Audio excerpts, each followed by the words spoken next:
I see many people saying hello in the chat. I hope you can hear me. Let's wait a couple of more minutes. We're just popping the 200 participant ceiling.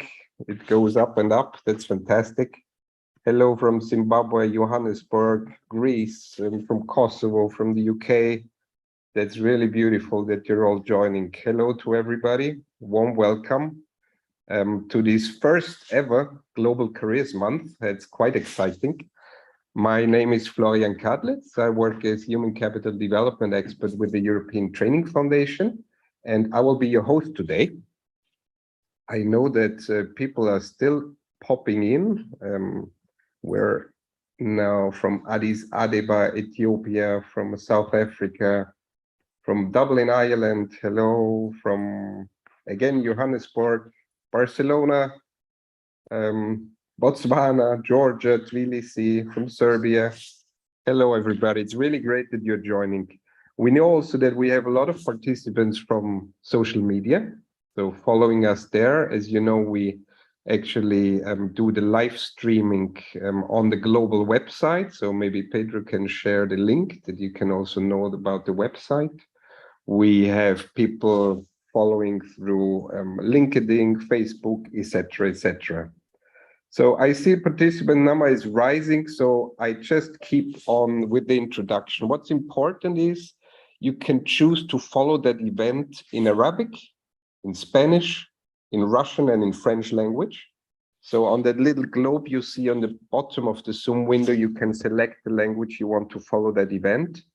You can also, as I mentioned, watch later or share later the recording, either on the global website or on ETF YouTube. Important, please also use the chat to ask questions or comment or share your experience. And again, at this point, welcome also to the social media participants. Feel free also in the social media channels to ask your questions. Our communication colleagues will send those questions to me. And last but not least, remember, it's a webinar and you will mainly hear from us. But please be very clear that we also want to hear from you. So start thinking now about what is the Global Career Month for you in one word. It's quite a challenge, I know. We'll get back to you on that later. So why actually organize a Global Careers Month? We will hear about that in our first session about the core themes of the month, but I can already reveal that the Interagency Working Group on Career Guidance, which is CEDEFOP, European Commission, ETF, ILO, OECD, UNESCO, and the World Bank, we all agree that countries need to invest more in career guidance. Therefore, the objectives of this first Careers Month is first to raise awareness about the role and the importance of effective career guidance. Second, it's about identifying the shared challenges to the development of career guidance systems. And third, it is about showcasing high quality and innovative solutions to promote career development support in diverse contexts.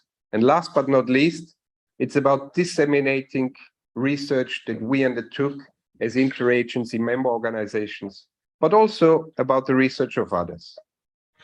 So we will start today by looking at the core themes of the Global Careers Month and then continue with the perspective of the social partners perspective on those core themes. And then we'll listen to our regional partners from all over the globe. And I'm very excited about that point because they organize activities around that month and they will tell us exactly what they will do. And that point also many thanks to the regional focal points. They're really fantastic, have a great commitment, and it was a great cooperation so far. We will also get rich input from representatives of two globally active career guidance associations on innovative solutions for career guidance. So you can see it's really a rich program and we have little time, so let's kick it off with showing what career guidance means in one word for the global community. Please, if you could show the word cloud.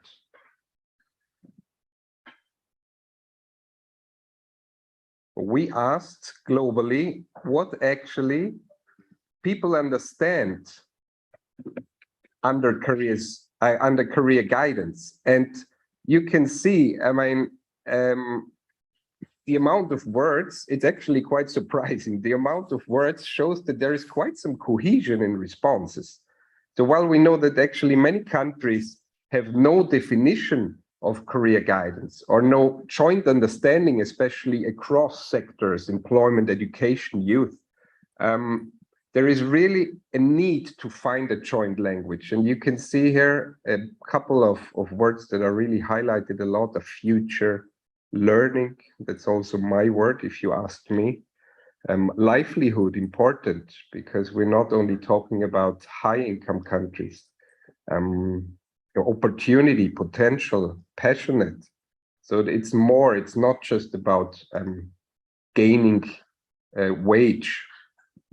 So thanks a lot for participating in that. And to bridge now to our first content-related session, thanks for showing the cloud. Can we spotlight now the speakers, please? I'm interested now in what the 4 opening speakers think.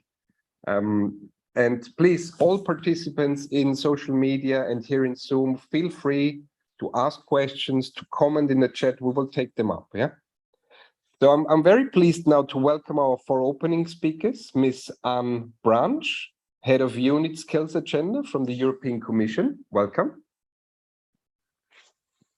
Matteo Morgandi, Global Co-Lead for Labor and Skills, Social Protection and Jobs from the World Bank. Great to have you with us. Antonio Ranieri, Head of Department for VET and Skills at CEDEFOP. Welcome. And Anthony Mann, Senior Policy Analyst at the OECD. Great to have you. Let's start with Anne. What is career guidance for you in a word? Okay, in one word, opportunities. Although I would just add a couple of extra words. If I'm talking to my children, I would say it's about their future. Thanks a lot. Matteo. Filling information gaps. Okay, thanks. Antonio? I would choose empowerment, empowering people to change. Thanks. And Anthony, to close? I would say fairness, because I think too often it's a lottery who gets the guidance which they need and who doesn't.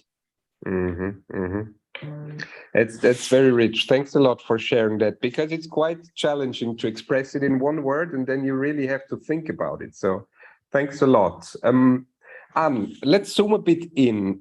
Why is it important today and in the future to empower young people, but also adults, through career guidance and career education, really from early education onwards? So thank you, Florian. And I'd just like to say congratulations on organizing this month. I'm in the middle of a career transition myself right now, being in this job since a few weeks. So this issue of career guidance is very pertinent. Also, I have young teenagers and young adults in my life, so it's such a kind of relevant theme. I see they're very lost often, and I can see how important career guidance is. From a policy perspective, I'd say that career development is really, it has to be part of a continuous lifelong process. I mean, it's fundamental to everyone. I mean, to young people who are embarking on new transitions, going into education and training, then going into work, and then also for adults who need to be able to change careers during their lives and upskill and reskill. So career guidance really gives them opportunities for everyone, all of the population, not just people who are unemployed, but also people who are in work. And I think there's a couple of examples which show why career guidance is so important. One is connected to vocational education and training, where we see that there's still this persistent misconception that it's a second choice compared to university education. that if you've done vet, you come out of a vet degree, that you'll earn less than university graduates. And I know that in the policy world, we know this isn't true, but there are so many preconceived ideas. And so this is where careers guidance is really, really important to try to tackle this these misconceptions and counter this narrative. And then you see also with STEM and women, that there's still a need to encourage more girls to go into STEM subjects and then subsequently into the labour market in these areas. And again, it's so important to have careers guidance early on in school. Yeah. So I think I think you're going to hear more from the OECD about the kind of earlier exposure to career guidance. I think in my work right now, we're looking at it very much from the labour market challenges and the skills challenges we're facing, and the need in labour markets to have, where we know we need to have much more frequent professional transitions. And we see that skills needs are shifting very fast, and they can't just be handled by initial education systems. I mean, you just see in the newspaper headlines how, across the EU, where there's a shortage of skilled people to install solar panels, to set up wind farms, yet we need this to move to greener, more secure and cheaper energy sources. And we know that European companies are struggling with chronic labour shortages in a whole range of sectors, from construction and healthcare to engineering and IT. And there's a demand for low and high skilled workers. And then we know that the situation is particularly chronic with digital skills, with 70% of businesses saying there's a problem there. Yet there are so many opportunities when we estimate that with the green transition, something like 2.5 million jobs will be created in the EU by 2030. So the skills needs are really, the reality is they're changing very fast. And then we see the context of demographic aging in Europe, where we have a shrinking workforce, and it's all the more important that we have to seize the potential of everybody, every single working age adult. And so this is partly why, or largely why, the Commission, you may have heard, has decided to make next year, 2023, the European Year of Skills. Yeah. And it's really going to focus on companies and individuals to develop the skills that are needed now and in the future. I mean, it will build on a lot of the work that we've been doing and are working on, and give extra visibility. And we think career guidance should really play a role within the year. So we hope that the lessons from this month will feed into the year.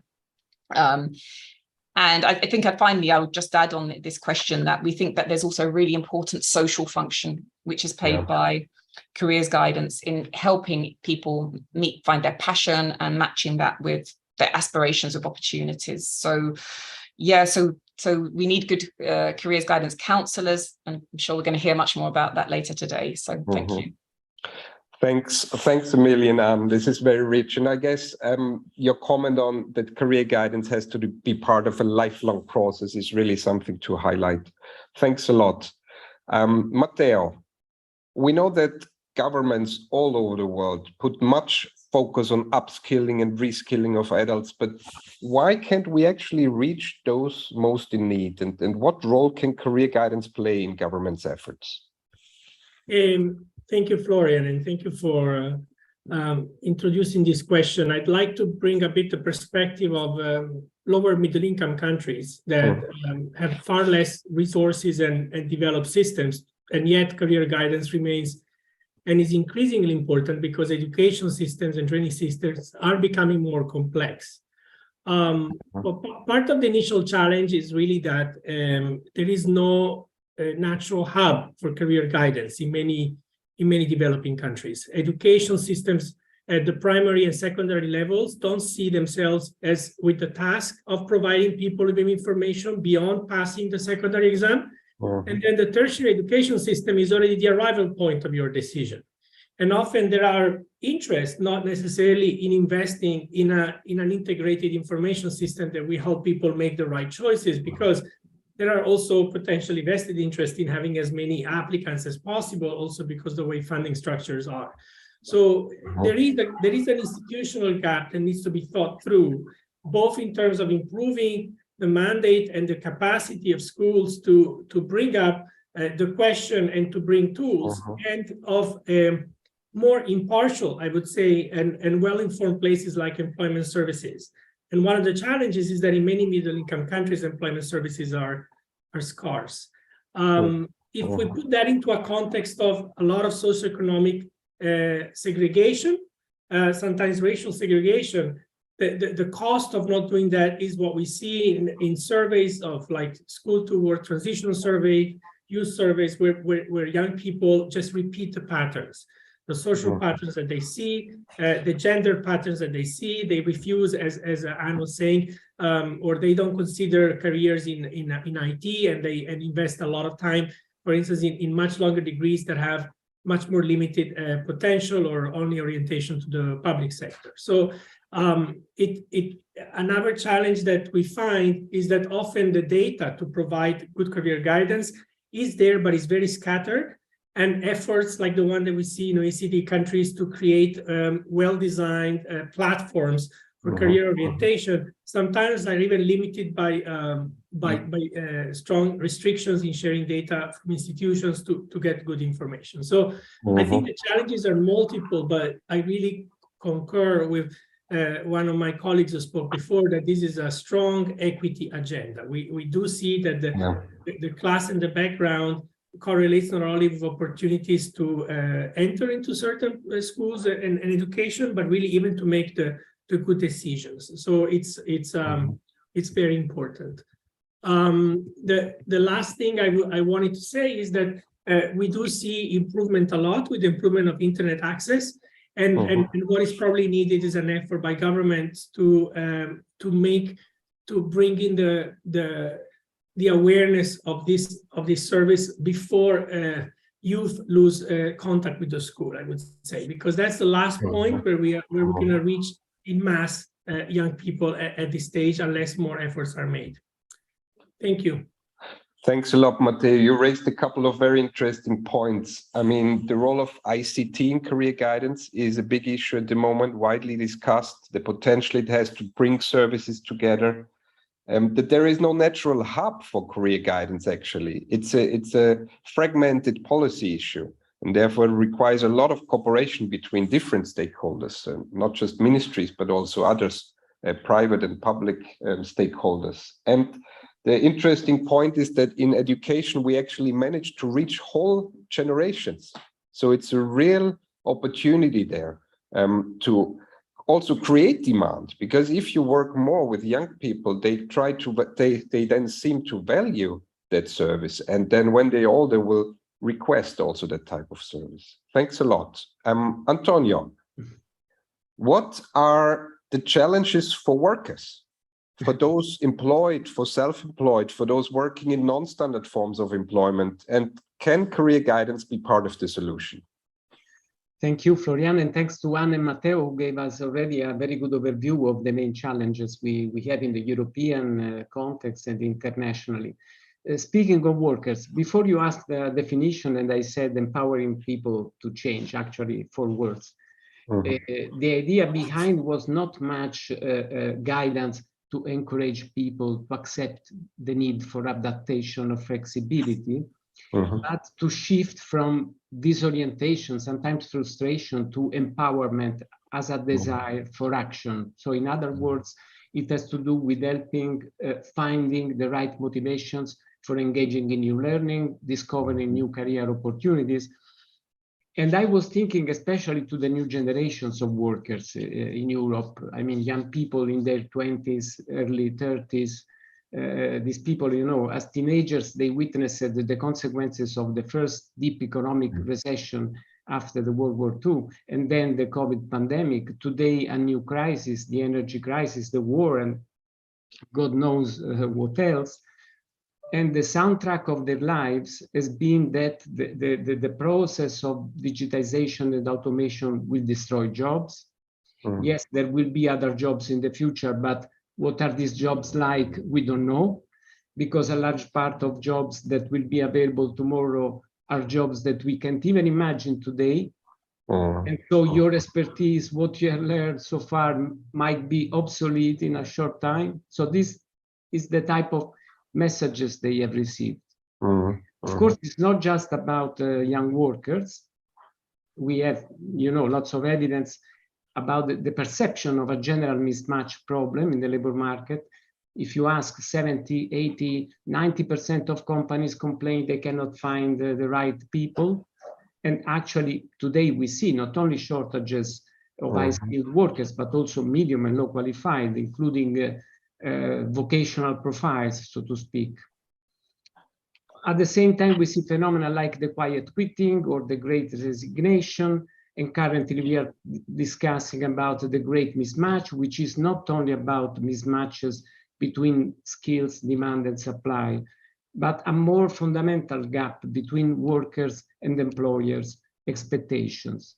So if I have to choose one point, I would focus on how can we help to better match expectations and not only skills. Matching expectations requires that people are aware of their needs and aspirations, are informed of the opportunity available, and are actually in the position to invest in a certain direction. And this leads me to conclude with one of the main points CEDEFOP has been making lately, Florian.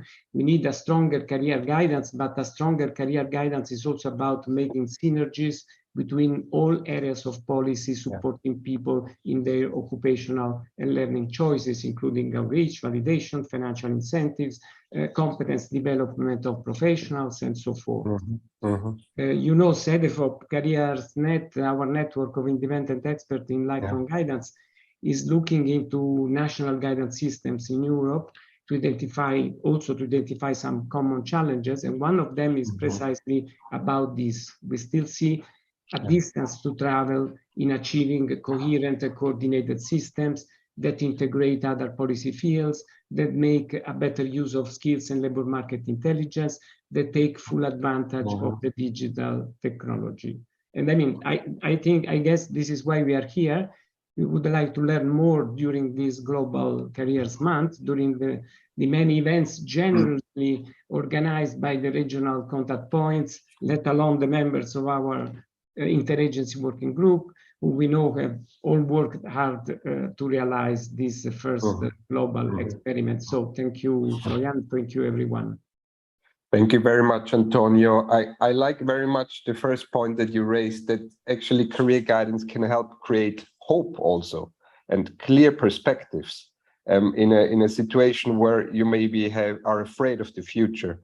That's really a strong message. And the other point you made, that it's not just enough to match skills, but with skills needs, but also to match expectations. A very, very strong and interesting point that goes far beyond the traditional approach to career guidance. So thanks a lot for that, Antonio. Anthony, to close the circle, experts actually agree that we have to start as early as in primary school with career education. But what do we actually know about the effectiveness of career guidance and career education for young people? I think you did some research there at the OECD. Thanks, Florian, and congratulations to everybody on this first Global Careers Month, because we feel very strongly that never before in human history has there been a greater need for good career guidance. I work particularly from the perspective of young people, but it applies to adults as well, because we see more and more young people going through education, staying in education longer than ever before, having more decisions to make than ever before. But yet the labour market itself is more and more dynamic. Education and training can be increasingly marketized. Decision making is getting harder. And when we look at the big data which we have, particularly the PISA survey, which the OECD does every 3 years, and it's not just OECD countries. In the last one in 2018, it was 79 countries from around the world, including many middle and low income countries.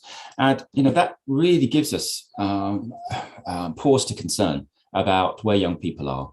We kind of know that in many countries, 1 in 5 or more of young people at age 15 don't have a clear idea about the occupation which they wish to pursue. And you might say, well, that's a bit young, but they're making important decisions at that age about the upper secondary education which they're going to pursue, maybe tertiary education they're going to pursue, or vocational training. And we find that many young people don't have an idea. And when they do have an idea, we find very little evidence that the labour market is signalling well to young people. Typically between 50 and up to 80% of boys and girls at 15 say they're going to be working as adults in one of just 10 jobs. And, these jobs are very traditional. In some countries, 30% of girls say they're going to be a doctor. And, these are clear plans, and it kind of gives us cause for concern. We can see confusion in the data as well. We can see young people who have got, many want to become a professional, but don't plan on going into tertiary education. We see their aspirations distorted by gender, by social class, by migrant status. And all this is great concern. And so career guidance is more important, therefore there's greater need for it, but also the work that we've been doing over the last 2 years in looking at longitudinal data, which follows young people from childhood into adulthood, tells us that in very many cases, typically, routinely, commonly, you can rely on career guidance to work, to make a difference in terms of the outcomes which young people can experience. You can expect them to be less likely to be unemployed. You can expect them to be happier in the work that they're doing, more fulfilled, and you expect them to be earning more. And this makes it a great win-win, a triple win. It's a win for the young people as they become more informed and are able to show greater agency through their education as they move into the labour market. It's a win for employers, because they're finding people who want to be there, who they're rewarding with higher wages, and it's a win for society against the scourge of youth unemployment. And so, as we say, guidance has never been more important, and this is a fabulous way of the world coming together to celebrate that fact. Thanks a lot, Anthony. I may take from you something that is related to what Antonio said before. There is actually a mismatch between expectations and investment in learning. So I want to become something, but I don't invest at the same amount in a learning path. So it's also linked to an understanding of what I'm aiming at and what opportunities are there. The other point is that career guidance works according to longitudinal data. So it's a triple win. People are less unemployed, they're happier, they earn more, and it's a win for society, for employers, and for people, for the young people themselves. Thanks Absolutely. A lot. Thanks a lot, Anthony. And I know that the data that you developed is used a lot all over the globe. Let me just add one more point that is interesting. And while I say that, I just ask my colleagues, if there are any questions, please put them in the chat, both social media participants and also participants here in the Zoom. We can take a couple of questions now. Let me just add very quickly one fact that is not highlighted very often, but it should be, so that career guidance actually can play an important role to help achieve the United Nations Sustainable Development Goals, and in particular SDG 4 and 8. On lifelong learning and decent work. And I think that's an important message we need to share with the world. So let's take a couple of questions if there are. I see there is a question from a colleague from Zoom, Sandrine Samir from El Karma. Hi everyone, if anyone can assist me, I need to know some tools to evaluate the career guidance services of adults. A very particular question. Did you come across very practical tools in your research work, Anthony? We have identified tools ourselves, particularly as they apply to young people, but I'd refer our questioner to the work of Glenda Quintini, and the OECD works on adult career guidance, which will have some good insights for her. I think the thing which we find is that there are particular activities which young people can take part of and experiences which they can have, but what these do is they lead towards clearer thinking. And so when we evaluate the initiatives which we put in place, one of the things we should always look for is a clearer, more informed understanding somebody has about themselves, their own ambitions, their interests, and where they want to go and how they're going to get there. And then, of course, there's the tools which need to be placed in order to do that. Thanks a lot, Anthony. Is there any other experience from the 4 opening speakers you want to share? Also, Pedro, feel free to come in. I want to emphasize also that I see that also other participants are sharing information. Thanks, that's great. Feel free to use the chat. And I also want to tell you that we have on the global website a community of practice related to that global month. And I will post a link in a second in the chat. Feel free to continue the exchange there. Open up discussion feeds to post, to discuss about evaluation, for example. Pedro, please. No, just very quickly, I think this reminds me of the work that we have been doing in cooperation between the ILO and ETF in evaluating precisely the state of lifelong learning, lifelong guidance systems. So, in fact, we do have a dimension that tries to look into how impactful and how well-resourced systems are in terms of response to several adult groups and diverse contexts. So that's actually quite an objective system-level way of looking into it. But of course, there's also work in terms of monitoring and evaluation of outcomes and impacts of specific services. And actually, we have Tristan with us today, who's worked a bit on this, on reviewing, monitoring, and evaluation. I think it's good. Would be good to also take another question for him, because I'm seeing a very interesting question in the questions and answers. If we can have a standard common guideline for career guidance. Yeah. I have another question here from Ebonga, also from Zoom. How does effective career guidance look like for learners with special needs? I always find myself lacking psychometric tools to assess their constructs in order to match them to an applicable or appropriate work environment. So how does effective career guidance look like for learners with special needs? Any response from the panelists, any experience? Of course, all the participants feel free to answer to those questions as well in chat. I mean, I would just add that's an area where we need more research. There are studies in national countries, but we need a lot more studies because the nature of the special needs varies so much.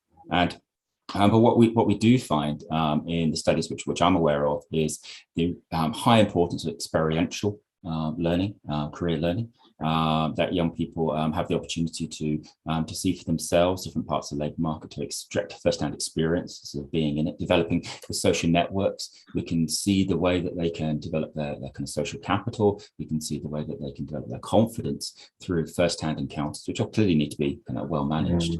But I think that's in the papers which I'm aware of, that's one of the key themes which comes out. Thanks a lot, Anthony. Any additional comment on that? Pedro, I saw you wanted to come in. No, not necessarily on this, but I fully agree. I mean, it's always difficult to find specific guidance in terms of how to develop these support services. And I fully agree, we need to invest more on this in all inclusion dimensions in terms of career guidance. Yeah. And there's one important thing we must really not forget.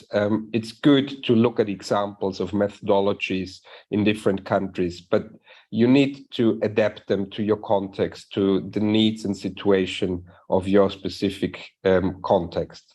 So there is no one size fits all. I realized that we are approaching the end of that session. So let me thank a lot again the 4 opening speakers, Anne, Matteo, Antonio, and Anthony. Thank you very much for being with us today. And I'm happy now to hand over to Pedro, who already came in a bit. Pedro Moreno da Fonseca is a technical specialist on lifelong learning from Skills Branch at the ILO. And he will facilitate that next session. I hand over to you, Pedro. Thank you very much, Florian. It's your fault. You brought me in, so I immediately took the opportunity. So we are now progressing into a discussion around the world of work, because a lot of what career guidance has to do is essentially to deal with the dimension of careers, of work, the significance of work, and how this happens in diverse contexts and diverse cultures, how people face it and how people can, let's say, find balanced ways to deal with life and careers. I also take Anthony's last word, which was celebration. I think that this is indeed a celebration. I think it's very significant that for the first time we're really gathering a global plethora of agents, of actors in career development, not only research, not only practice, also policy. So this is a big gathering, and I think it's a very important first meeting on this level. I will call, of course, now the representatives from the world of work, the by Excellence, who are the social partners. So we will have Muriel Onti representing the International Organization of Employers. Welcome, Muriel. Very good to see you. And we will have Mr. Martin Henry representing the International Trade Union Confederation. So a big welcome to you too, Henry. Martin, we will follow in this panel, this traditional format of me asking you rather complicated questions and you having a very unfair amount of time to answer. So without further ado, I would start with you, Martin, and talking a little bit about the challenges, because this session is a bit more about understanding better the challenges. And for workers, there's a lot of challenges. A lot is being asked to workers. They're being asked to shift, reshift again in terms of their jobs, their occupations. As we heard, a lot is being asked in terms of adaptability, of having a plan B, a plan C, as things happen, to move jobs, to move sectors. And while a lot of people are at work, they need to survive. Frequently, people might be demotivated. They might have a very weak basis to begin from, low skilled. They might be in informal sector. So there's a lot of contextual complexity. So what do you think, Martin, from your perspective, what are the big challenges here? Thanks, Pedro, and it's a big area. So first, I'd like to thank you for having ITUC along for the discussion. And I want to recognize the work we did discussing skills at the ILC. And I'm also a teacher, so I've spent a lot of my career teaching. And it's really heartening that I hear education at the center of what a lot of people have talked about so far.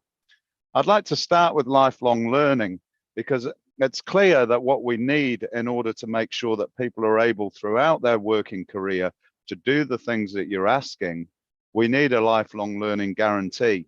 And that is something that has been discussed and that's come out of the Commission on the Future of Work.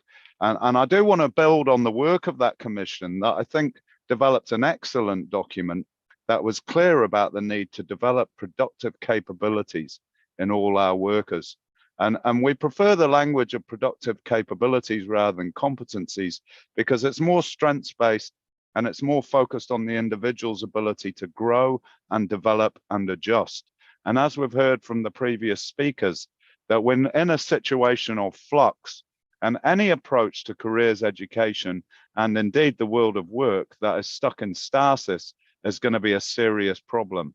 That we have to have a situation where there are three things that are available to all individuals in society. And that is access to career education, pathways that are flexible and fluid and enable people to move between one and the other, and place that is somewhere to actually do the learning. And I can't underestimate the importance of that. I put a TVET framework for social justice in the chat, and we believe that strong TVET institutions supported by the state and freely accessible to all are absolutely critical. And we must ensure that we have the funding and the resources across all levels of economies. And I do respond to the point made by the World Bank speaker before, Matteo, that middle income countries have trouble. developing countries, we also need to ensure are given the support they need to ensure that these institutions are not only available, but are accessible to all. It's clear as well that you have to be able to change throughout your career. We're no longer in a situation where people are trained for a career that they choose at the age of 16 and then are doing that for the rest of their lives. And I do want to talk about some of the trends data we've had out of OECD and elsewhere, where we've got older workers, we've got middle workers, we've got younger workers, all with different sets of problems, but all a part of the labour market mix. And we need to be able to be sure that we are constructing around the individual the opportunities available to follow their passions. And I do want to honour Anna bringing that up, our EU speaker before, that we completely agree and believe that the view of the worker and the desires of the worker have to come into play here. So we had this discussion and there was a lot of passion in the skills discussion at the ILC, because ourselves, the employers, governments, everybody takes this very, very seriously, that the view of the worker is critical in this. And if I want to change from being a teacher to being a hairdresser, I should be able to do so. And the infrastructure should be there to give me the ability to shift jobs. I think it's really important that we're not constraining people or handcuffing them to a skills model that we've developed and identified. We're developing a range of skills in people, and we need the basic education to do that so that people are literate and numerate, but also taught by qualified teachers and having the soft skills to be able to shift between different jobs. I have to, of course, take my hat off to my previous role as a teacher and say that that is important. But we also need to be sure that apprenticeships are firmed up in this process as well. And you'll be aware that we're working on a recommendation around apprenticeships at the moment with the ILO, which has been rich and fruitful work, and we believe has a part to play in this whole development. I do believe also that access to careers advice and careers support is going to grow the situation, not only for individuals, but also for countries. And where you can work out a mix where individual passions are followed, supported, and grown, as well as matched to skills that are going to be useful to society, we have a better situation for everyone. And we're hopeful that this is achievable with the help of the ILO and with a firm backbone that says TIVA institutions are there, they're available, and everybody has a guarantee that they can learn throughout their lives. Thanks, Pedro.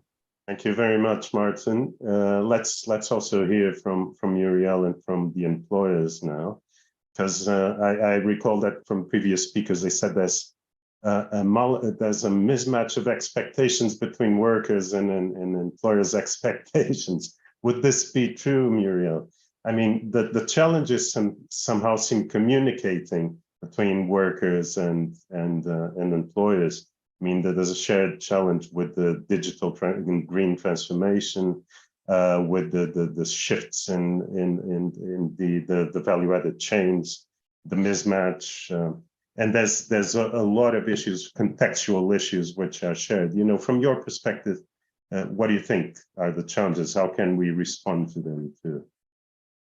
Yes, thank you, Pedro, and good day, everyone. Thank you for inviting the perspective of employers in this discussion, and also allow me to just congratulate all the organizers on this really critical subject to speak about. So just echoing what has been said, indeed, you know, that we strongly believe that career guidance is a critical ingredient to fluid labor markets, and an optimal alignment between workforce demand and supply. So I think, as you're pointing out, that's certainly very critical for employers. So let me get right into the subject and share the perspective about from that. What are the current challenges for employers? I try to be brief given the amount of time we have, but we are seeing an unprecedented combination of factors impacting the stability of the environment for businesses to operate. So on the one hand, there's you have the unpredictability, but also the speed of change are requesting a lot from organizations. And the recipes of the past do no longer work. We see that agility and resilience need to be built, where we used to work, just in time without a buffer or without much buffer. We really need to build more resilience and pivot to the just in case situation. Businesses so navigate an uncertain environment with strong cost pressures, lack of visibility, and tremendous need for new skills. You pointed out digitization, decarbonization are some of the Ds that businesses have to deal with, and that calls for fast pace of change when it comes to new skills.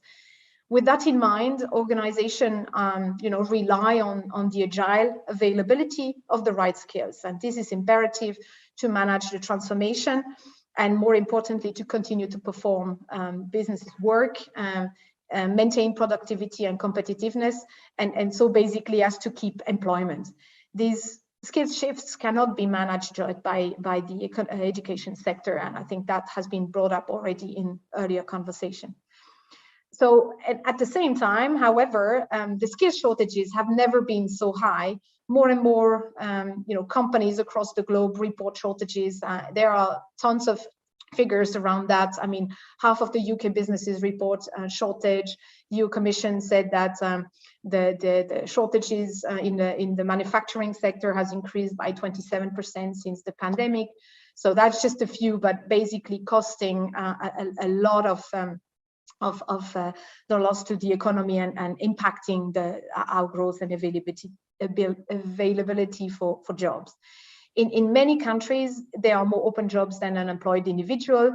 So, it is increasingly difficult for businesses to find workers with appropriate skills. And as you were pointing out, Pedro, there is a, obvious mismatch because of that, having more open jobs than unemployed individuals, it points out to a certain mismatch, certainly not just for skills, but also.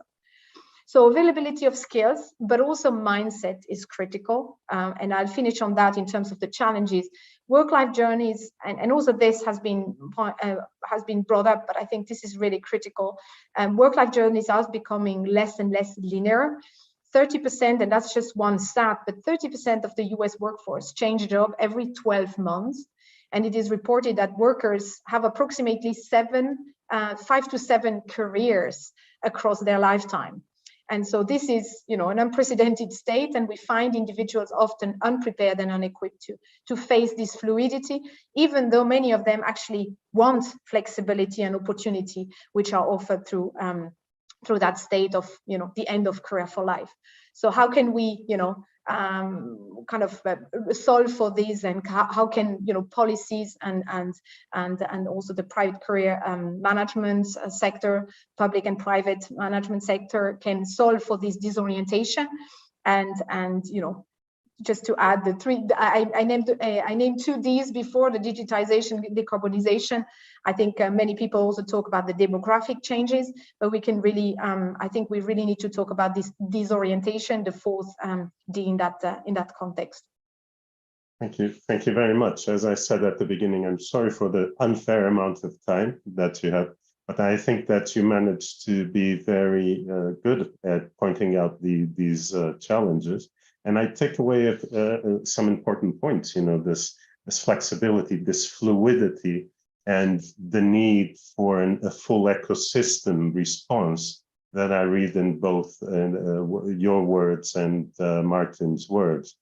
Florian, I think we are out of time for this panel, so I need to, unfortunately, to continue. But we will have more of the perspectives of the social partners at the closing ceremony too. Thank you both. Thanks a lot, Muriel, Martin, and Pedro. I hope you can hear me again, everybody. Voice is working. Okay, excellent. Was a very rich session, and it's true we have too little time, but as you've seen in the chat, I posted there the webpage of the global community of practice, which you can enter also through the global webpage. And there we can continue the exchange and discussions.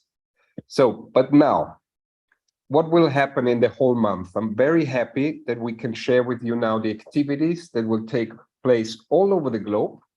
And at this point, again, really big thanks to our regional partners. You're really all amazing. It was a great cooperation so far, and I'm sure the whole month through we will continue like that. So big thanks to the Career Advisory Tools International and UniTwin for the Middle East and North Africa region, from whom we will hear first. Big thanks also to Euroguidance for being the regional focal point for the European Union and Western Balkan countries. Many thanks to the Career Industry Council of Australia, who is organizing events for Oceania, so Australia, New Zealand, Melanesia. And last but not least, big thanks to South African Career Development Association, the East Africa Career Development Association for coordinating activities in Central, Eastern, and Southern Africa. Let's watch the videos, please.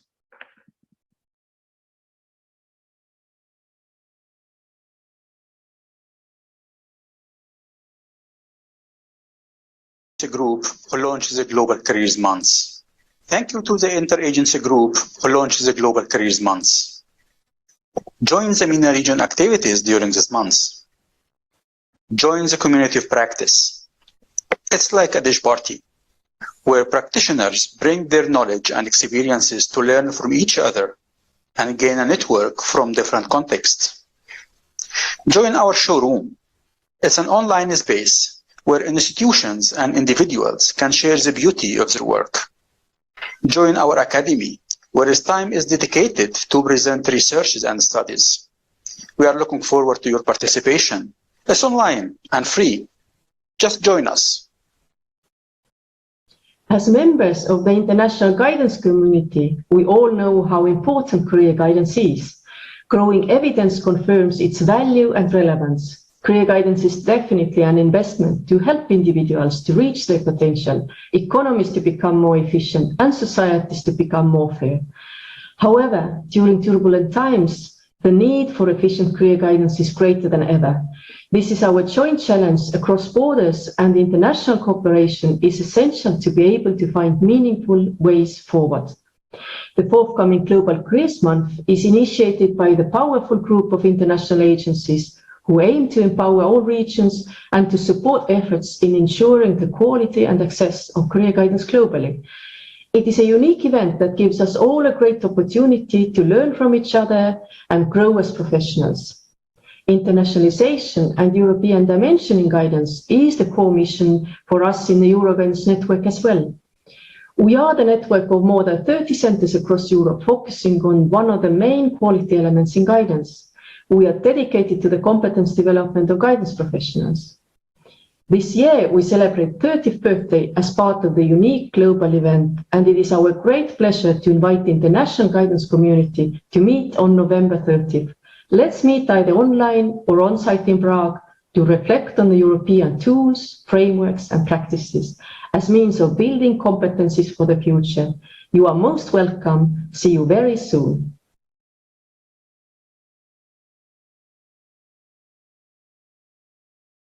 Hello from the Oceania region. We're excited to be participating in Global Careers Month. Our region comprises 18 island nations located in or on the edge of the Pacific Ocean and is rich in cultural diversity.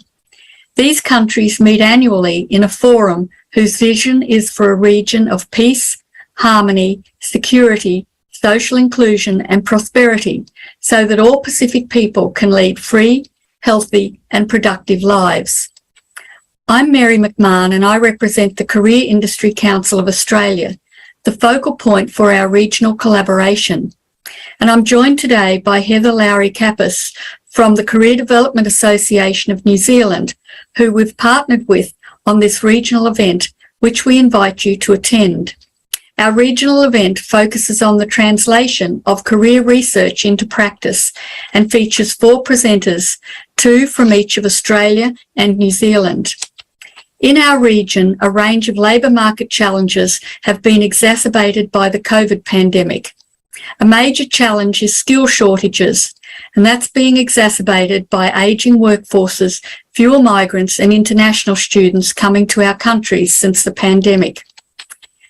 Our first presenter is Professor Joanne Earle from Macquarie University, whose research focuses on developing solutions to improve pre- and post-retirement planning at individual and organisational levels.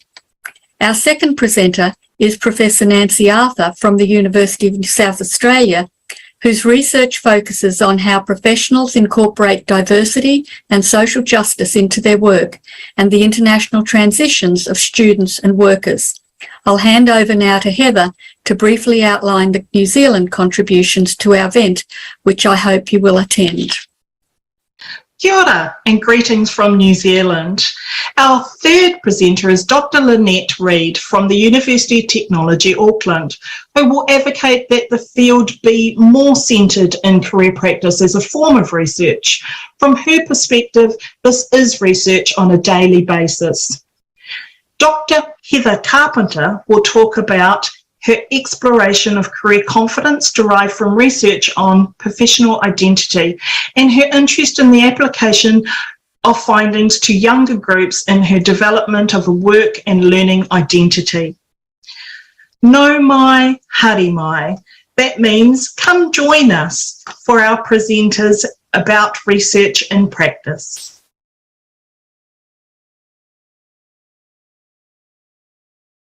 Greetings, everyone. My name is Christopher John Bierkes, the Chief Executive Officer of the South African Career Development Association. We are very proud to have been selected as the regional partner for Central and Southern Africa for the Global Careers Month.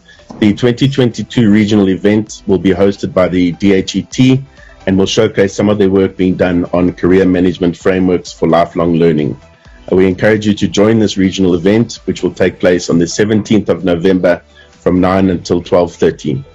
The 2023 regional event will be the African Congress of Career Development, in line with our journal, which is the African Journal of Career Development. We invite you to visit the journal on ajcd.africa, which has been indexed by the Directory of Open Access Journals in South Africa. We are really looking forward to seeing what the Global Careers Month achieves as it rolls out over the years, and are looking forward to partnering with you for the African region, for Central and Southern Africa in the years to come. Take care, Careers family, and we wish you all of the best.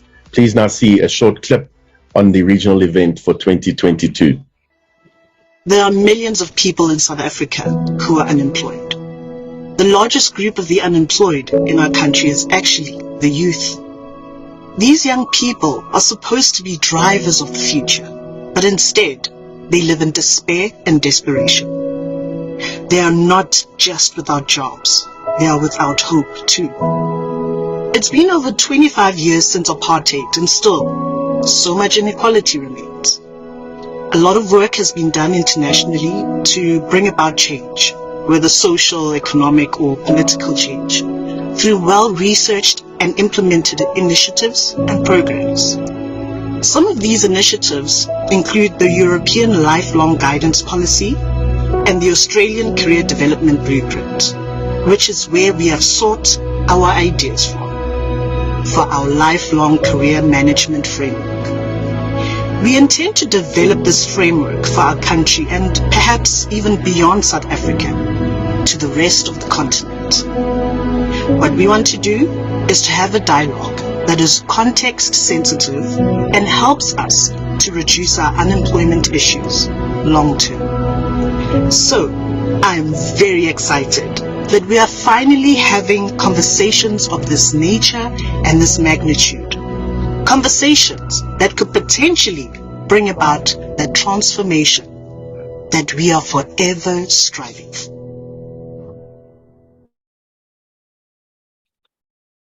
Big thanks to the regional partners for coming up with these very, very nice videos. Thanks a lot. And I just have to remind you again, go to the global website, check out all the activities offered there. I can promise you will not sleep much this month because there is so much to do. And you will also see some activities at night. So go there, join us, and be with us. So thanks so much also for all the activities in the chat. Thanks to the people in social media for being so active. I know there are a couple of questions that you raised, and we try to take them after the next session. So now I'm very pleased to welcome two new speakers, Mr. Gerd van Brussel, Director of the International Association for Educational and Vocational Guidance, IAEVG, and Mr. Tristram Hooley. He's the chair of the International Center for Career Development and Public Policy, ICCDPP. So quite a tongue twister, these two abbreviations, but I made it. Welcome to both of you. Tristram, may I start with you? Yes, please. Yeah. Okay, great to have you. Thanks. You know, we discussed before, delivery contexts for career guidance are really diverse. You're looking at places like schools, enterprises, informal environments, but we also face quite some diversity in terms of client groups. So a question to you would be, how can policymakers ensure that career guidance can actually be an enabler for access to decent work, to careers, and to securing livelihood? And maybe you could zoom a bit into the topic of cooperation to achieve better results.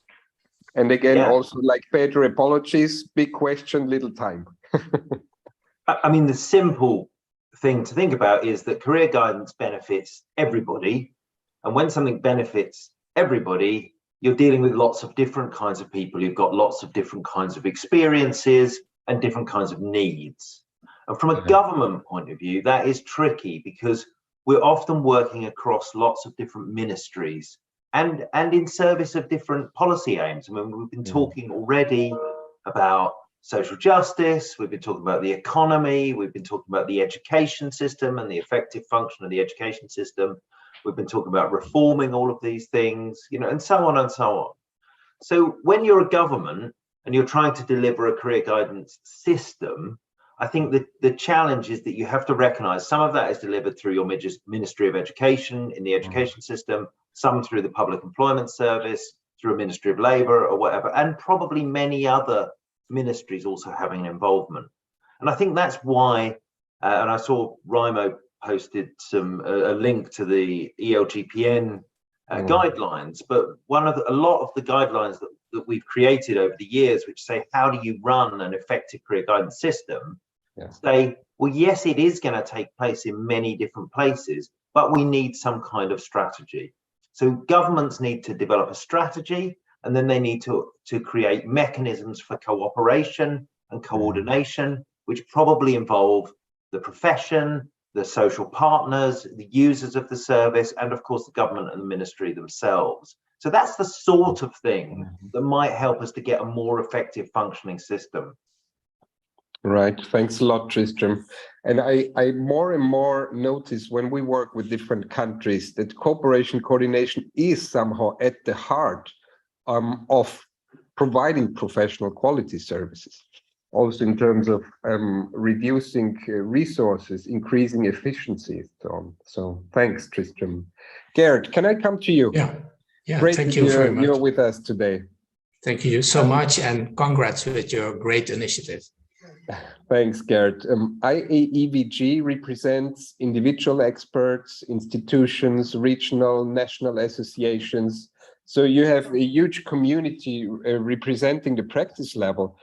How can providers at practice level ensure that career guidance is that enabler for access to decent work, careers, and also securing livelihood? And maybe you managed to zoom also a bit into the topic of career guidance in labor markets in low and middle income countries, which is again different. Yeah, of course. Yeah. Well, just in general, I would say that collaboration is very important. It's already brought up by the former speakers, but I would like to add solidarity, because in these times of brutal aggression and power play, we need, let's say, being generous to each other, not staying at our own yard as practitioners, but also as educators, researchers, and policymakers, but looking over the fence of your own institution and discipline and your own country. So that's important. I would like to add also that we should be aware that the paradigm of self-management, career self-management, steering your own career, so to say, is not always effective. In many cultures, not. So a lot of people are not able to steer their own career. Even they don't perceive their work life or their lives having a career. So we should broaden up this concept, of course. And also career guidance has a task to stimulate, let's say, solidarity between clients. You can, as an individual, not always deal with the opportunities, but also the challenges. So stimulate clients work together. So together you are stronger to create specific opportunities in a specific context. And well, in these times, people often may say, well, what could I only get back to the old normal? But well, I would say when you take some distance and look at your work life that is perhaps in distress or that is interrupted brutally sometimes, that you can discover that the ladder of your career was against the wrong wall. And that's not always very pleasant to see, but on the other hand, it creates new opportunities for a restart of your career. Right. I mean, I like a lot the point that you mentioned that we should also emphasize through career guidance the peer learning, the co-careering, often as a term is heard, so people can learn from each other, and career guidance can stimulate that. Yeah. Thanks a lot. Tristram, coming back to you, you mentioned before governments need a strategy to have a system approach, that it requires mechanism for cooperation and coordination, which already ensures some kind of sustainability and maybe even has positive impact on quality. But how could policymakers ensure that sustainability and quality beyond that in a concrete way? Maybe you even have a couple of policy cases to share. Yeah, I mean, I do think there's a lot of strength in this kind of collaborative, cooperative sort of approach. So we saw Margot from Estonia earlier, and in Estonia they have a lot of institutions by which the government engages with practitioners, engages with the social partners, and so on. And so, you know, these kinds of structures where civil society is brought into the policy-making process help to create continuity, they help to create learning, they help to create development. And, you know, I've also done quite a bit of work in Norway, and in Norway over recent years, you know, we've seen different political parties come and go as the government, but as an agenda, the idea of career guidance and the development of career guidance systems has been kind of continuous. And of course, different political parties are going to emphasize different things, but it's very important, I think, that we don't, when we see a change of government, we don't rip up all of the learning that we've done over a particular period and start again from scratch, but we build on what we've learned. And I think another thing that can be a very powerful support for that is this attempt to learn from overseas, which is what this event is about. We're a global community.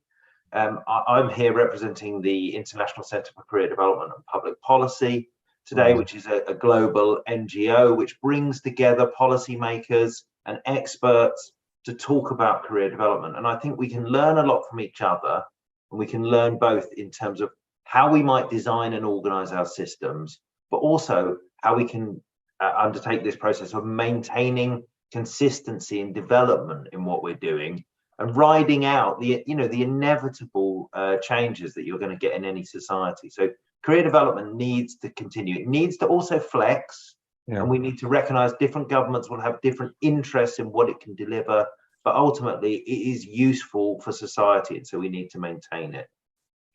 Yeah, thanks, Tristram.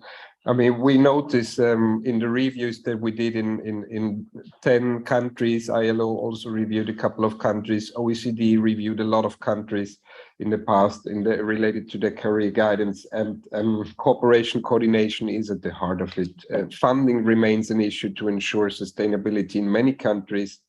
But I think the point that you raise is very interesting, because if a group of different stakeholders cooperates together, it is less likely that the engagement stops at a certain point if some pull out. In some way, it will continue.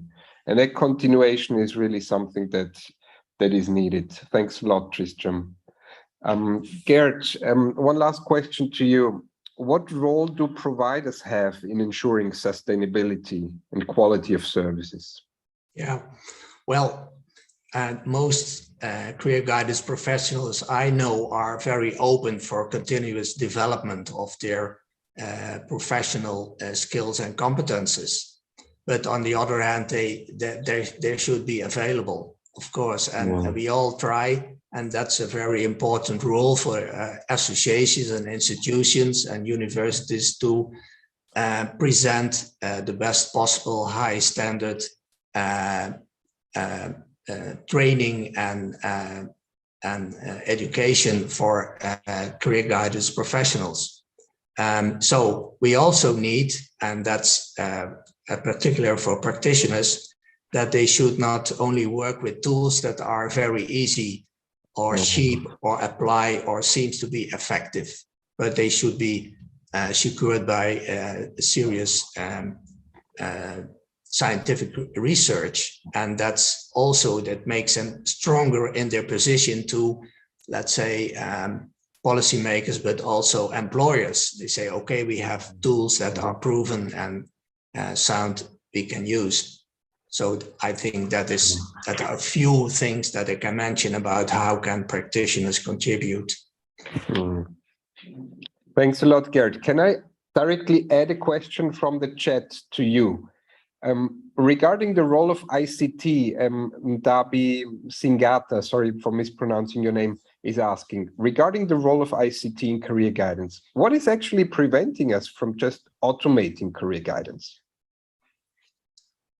Well, I think when you work with clients that you often feel that they also need not only high tech, but also high touch.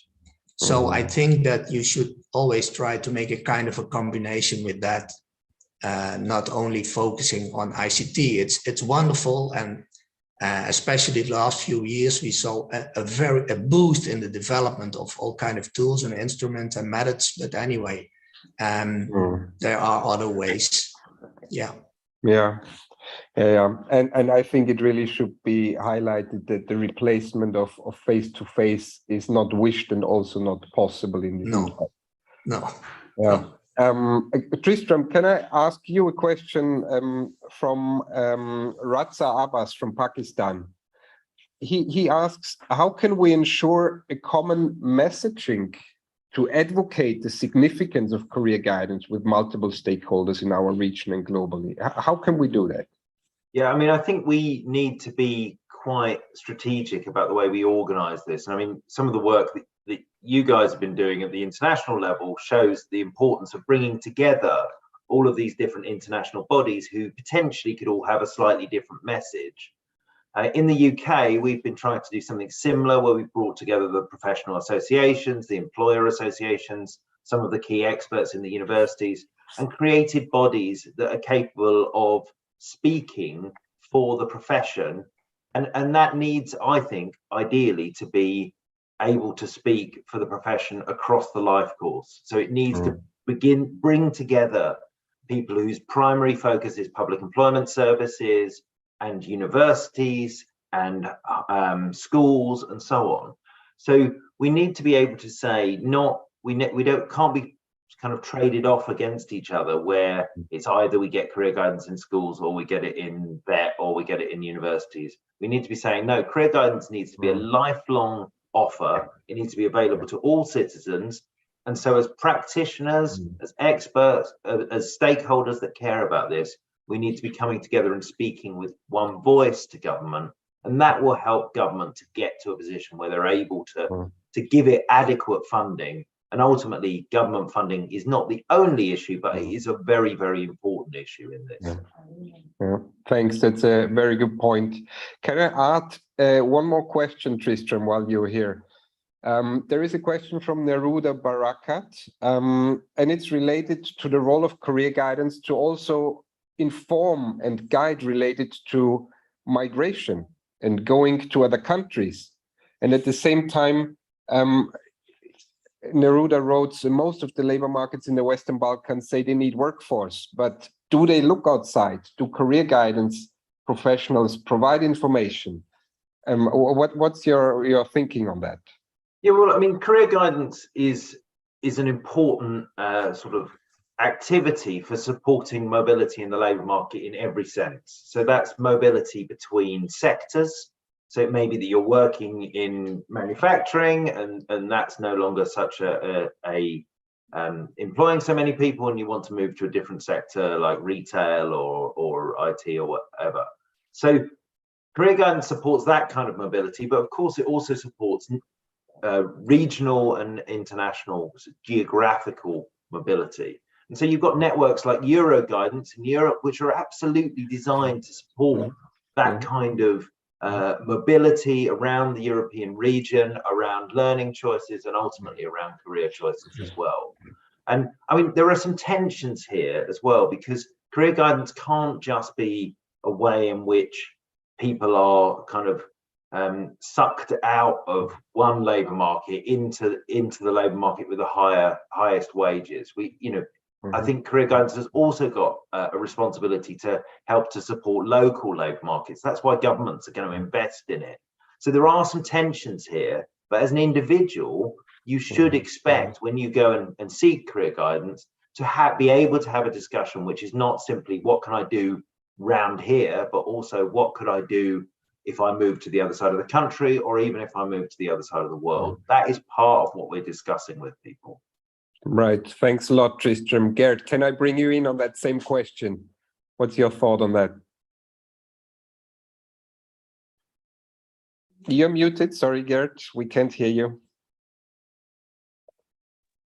When we look at the other side of the coin, when people come into a country, career guidance is of eminent importance, and not only the labor market should adapt to welcome immigrants, but also they need career guidance to prepare them on the specific labor market and the specific context of the country they come in. They have a lot to do. They have to learn a language and they have to build up a new life, etc., etc. So, but anyway, work is important, and they need guidance for it. And as I said, they may discover new opportunities in a new country. And there are, in my home country, in the Netherlands, we have some fine examples of how people integrate, but it depends on if the employer organization has the time and also the people who can serve as a mentor and career guidance professionals, of course, to assist in this process. So, thanks a lot, Gerd and Tristram. I'm aware of the time. We need to stop here. I like very much how Pedro put it. Apologies for the big question and the little time we give you. Thanks a lot for being with us. And now I'm very happy that we can share with you the activities of the remaining global regions that will take place during that month. And for that reason, big thanks to Career Lab Armenia, and in particular to the Ukrainian Association for Career Guidance and Educational Advising. They have, despite all the troubles they're facing, come up with a regional activity for Eastern Europe and Central Asian regions. Many thanks to the Asian Regional Association for Career Development and the National Youth Policy Institute in Korea that have proposed activities for Southeast Asia. Many thanks to Fundación Osides from Chile for Latin America, And last but not least, big thanks to the Canadian Career Development Foundation, who is in the lead for Northern America. So let's watch the videos. Thanks.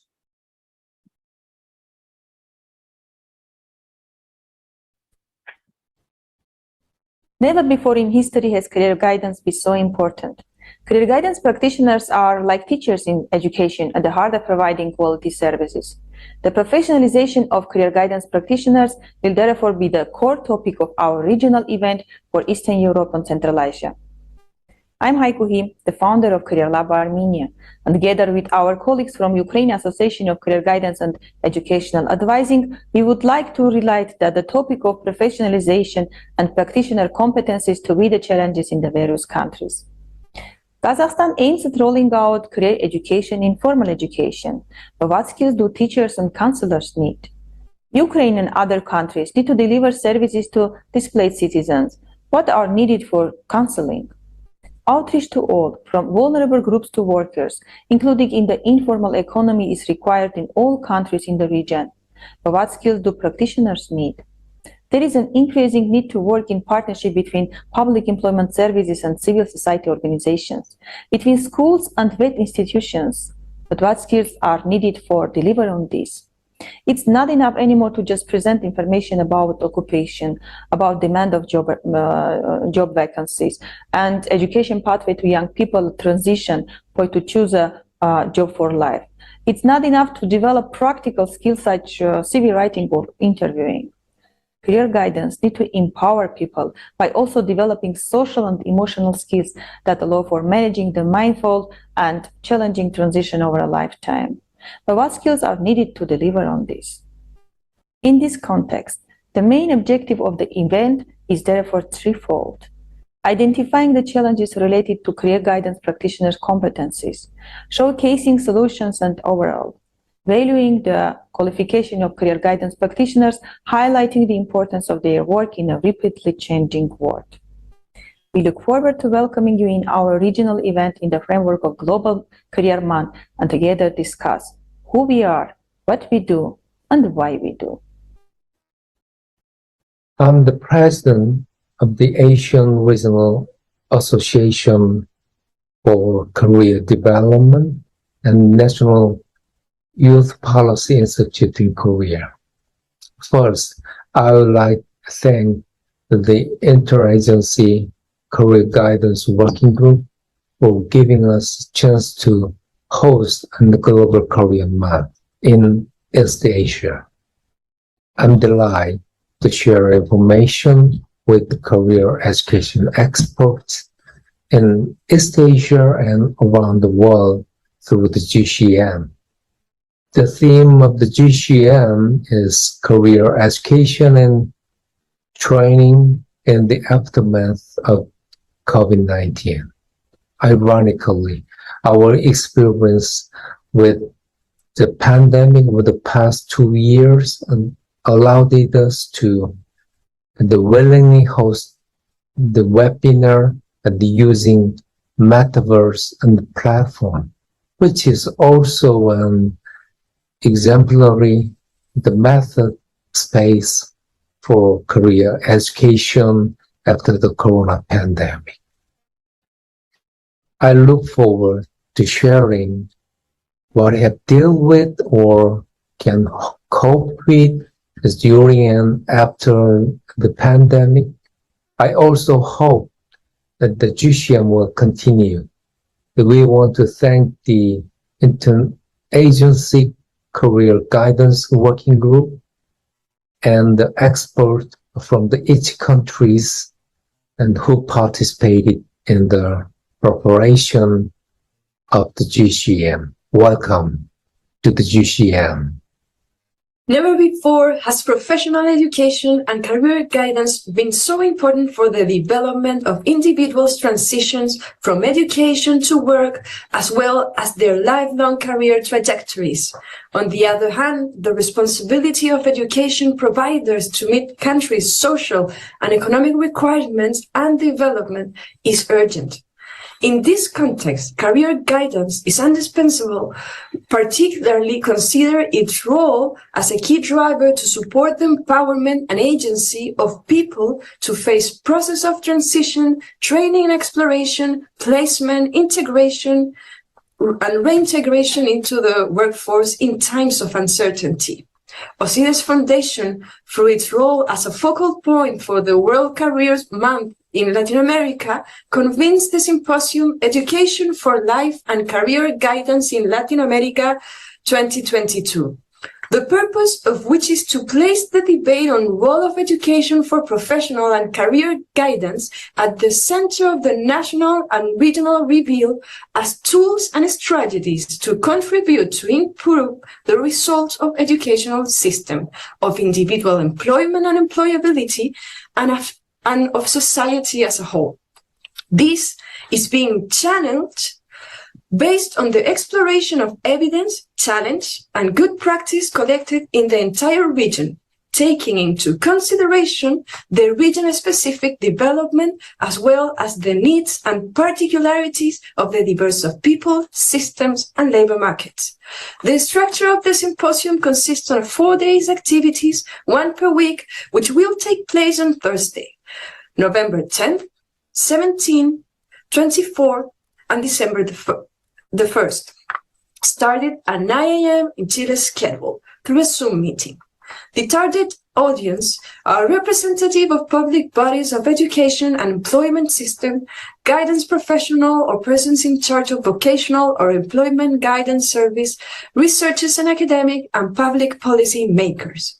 The main themes of the symposiums are the increase of the awareness about the importance of the topic, identify common challenge in career guidance system, highlight, innovate, and high quality solutions and practice.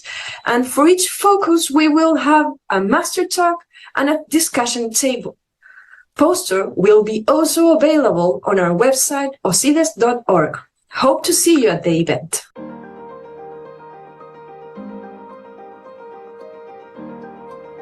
We know that career development changes everything. It transforms people's lives, it contributes to healthier families, stronger communities, and important socioeconomic outcomes for our countries and for the world. It's time for us to step out of the shadows and make sure that others understand the important value of career development and how to mobilize career development so that they can be architects of their own career futures. This Global Career Month, we're inviting you to be a hashtag amplifier so that our work is celebrated, better understood, and valued. North American career development organizations, the Canadian Career Development Foundation, CEREC, and the National Career Development Association in the US are joining together to shine a spotlight on career development.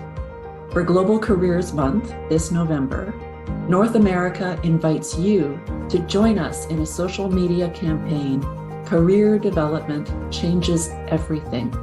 Le développement de carrière, ça change tout. Join us to celebrate and amplify the impact of career development on health, well-being, happiness, and prosperity for our countries and for the world. Being an amplifier is easy.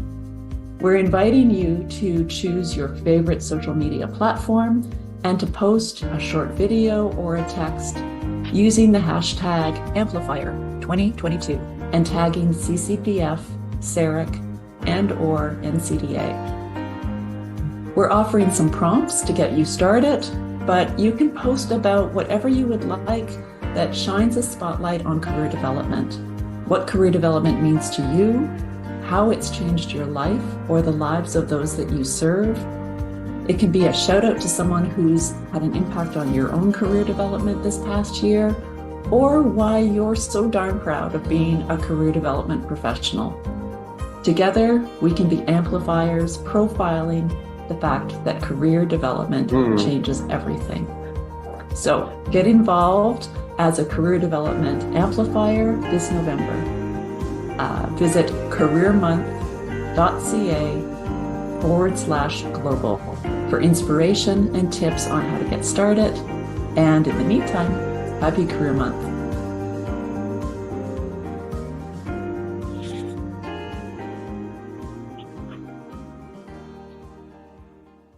That would be the perfect closing comment, actually. Happy Careers Month. But if you spare with us 2 more minutes, I know we're 1 minute overdue, we could close that month as we planned it, because we want to get back to you, as I raised in the very beginning. Please use the chat and write down in 1 word what for you the Global Career Month is. We will see the chat cascade, and while we wait for you writing in the chat what the Global Careers Month is for you, I hand over to Pedro to share his screen and to show us the global webpage and how it works. Thanks, Pedro. Thank you very much, Florian. I always smile when I watch these videos. It's fabulous. I will quickly share my page just to be able to show you the, oh, all right. Where am I?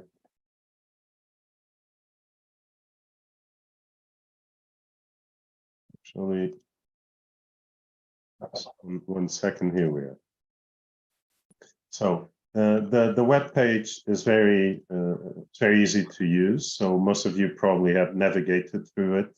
I think one of the fundamental aspects is the existence of this calendar of events that you can easily consult and access directly the events, which whenever possible will have also a streaming window. So in case you cannot go to the Zoom sessions, so we will try to integrate in all the events this possibility. I think that another important point that has been mentioned is the existence of a community of practice. So if you press the button of the community of practice, this link, you are directed, hopefully, to, here it is, the platform where you can share whatever you would like with the global community. So you can share thoughts, you can share snippets of practices that you have. I know that a lot of you have been gathering small videos, testimonials. You can share them here with the whole community. You can share articles, as I've just done. So I just shared an article on green guidance. And we can have threads with discussions that can go beyond the month itself. So I think that this is really one of the most fundamental aspects. Also, you can have access to the resources, the section of resources, which essentially takes you to the global knowledge sharing platform resources and career guidance, in which you have resources from several agents, from all the agencies here. So publications, events, a number of things. So I know that we're really just really at the end, Florian. I will stop here because I don't think we have time for more, and I'll let you close the event. Thanks a lot, Pedro. Excellent. So please go to that website, check it out. There is lots of information there. And now let's officially launch the Global Careers Month. And I asked all my colleagues from the IAG Working Group on Career Guidance to join me here on that virtual stage and tell us what in 1 word is the Global Careers Month for you. Pedro. Empowering too, but also enabling. It needs to be enabling for individuals. Great. Glenda. Sharing good practices. Excellent. Anthony. I would say celebration. I mean, there's clearly much to do, but there's much to celebrate as well. Cynthia. I would say development is a key word. Not only career development, but personal development, development of society, labor market, and so on. That's why I answered development. Ernesto. I'm going to go for coherence, because I think that the Global Month can help to create coherence across different sectors and institutions. So I will go for coherence. Great. Hilde, please. I will choose cooperation in importance of involvement across institutions of stakeholders have been emphasized many times here today. Thank you. Aline.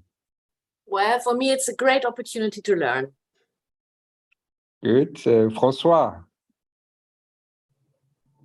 Apprendre à s'orienter. Je souhaite en effet pouvoir souligner l'importance que nos dispositifs, en particulier ceux des services publics de l'emploi, permettent aux travailleurs d'acquérir la compétence à s'orienter tout au long de leur vie, en autonomie, car cela leur permettra de ne pas subir les aléas, mais de savoir rebondir et d'être le pilote des transitions de leur vie professionnelle. Merci. A very long word, François. Very long. Hiromichi. Okay, thank you. Yeah, I would say that the preparation for the future, planning for the future, that's what we are we are going to do. Thank you. Great. And last but not least, we have Matteo. Putting up on the priority list. That's what this month is about. Great. Thanks so much to all of you. Thanks to all the regional partners, to all the speakers and facilitators, and happy Careers Month. Have a good day. Happy Career Month. Thank you very much. Thank you, everybody. Thank you.